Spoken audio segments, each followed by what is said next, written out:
আজকে আমরা শিখব সূরা ফাতিহার বাংলা অর্থ। আজকে আমরা শিখব সূরা ফাতিহার বাংলা অর্থ। আল্লাহর নামে শুরু করছি, যিনি পরম করুণাময় ও অসীম দয়ালু। আল্লাহর নামে শুরু করছি। যাবতীয় প্রশংসা আল্লাহর জন্য, যিনি সকল জগতের প্রতিপালক, যাবতীয় প্রশংসা আল্লাহর জন্য, যিনি পরম করুণাময় ও অসীম দয়ালু।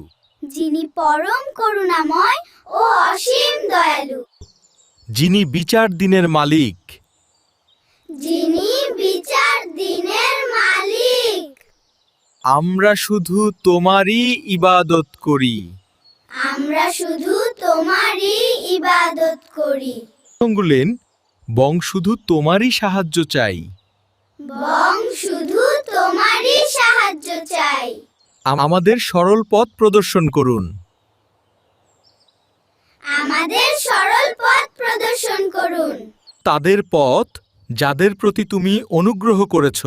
তাদের পথ যাদের প্রতি তুমি অনুগ্রহ করেছো। তাদের পথ নয়, যাদের প্রতি তোমার গজব নাজিল হয়েছে। তাদের পথ নয়, যাদের প্রতি তোমার গজব নাজিল হয়েছে।